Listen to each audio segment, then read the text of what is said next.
Dilmurod aka. Instagramdan ko'rib kelyapsiz, ha? Shunday. Ko'rib kelayotgan bo'lsangiz, qarang, men sizga shaydan turib ko'rsatib beraman, borib qarab ham kelasiz. Mana bu ham 24.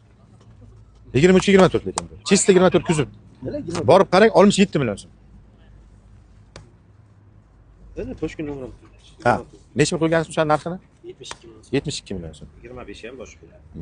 13 diska olib. Bitta kuning bo'ladigan bo'lsa, ochiq karta bu yoqqa yoshliqsiz savdo qilaman, mashina ko'payib ketdi, tez-tez o'tib ketaman. Bo'ladigan bo'lsa bersangiz, narx 70 million beraman. Ko'zingizni oldi, 71 million qilib yozib qo'yaman. Xuddi ashlarda turaveradi. Siz lekin pulingizni olib ketasiz. Ochiq karta. Zarnoslar yaxshi. 1 so'm pul qo'yar, unga katta pul qo'yar yo'q. 1 million so'm ochiq karta pul qo'yib sotaman. Bo'ladigan bo'lsa 70 million naqd pul beraman. Ko'nglingiz necha? 85 deb turibman. Yo'q, ko'nglingiz o'zimdan bitar savdo qancha bo'lsa bermoqchi edingiz. Ayting, balkim kimgadir to'g'ri kelsa olsinlar. 80. 80? Qo'shmayman. Xo'p. Beqonat mashina. Xo'p. 80 million bo'lsa berakalla, ko'ringlar aka, 24.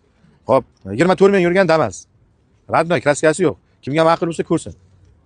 Kim olmaydi? Rasrochka ham beryapti. Rasrochka bo'ladi bular. Hisobdan olingda, to'g'ri. Shu pulga 80 million yomon aytmayapsiz. 25 holat bo'lsa, 24 ga 25 lar misol. 25 oldingi yilda, oldingi bo'lsa edi. Ha. Bu chista 24. Bering 70 ga, hali ham kechamiz. Hisobini olingda, surat. Bir hisobingizni olib bir o'ylab ko'ring. Maslahat qiladigan odamimiz bo'lsa bir maslahatlashib ko'ring. Keyin men Damazlarim narxlari bilan tanishib chiqing. Insof sari lekin. Yomon so'ramadim. Bo'lsa berasiz. Xo'p, sherga bo'laman. Men uni savdo qilib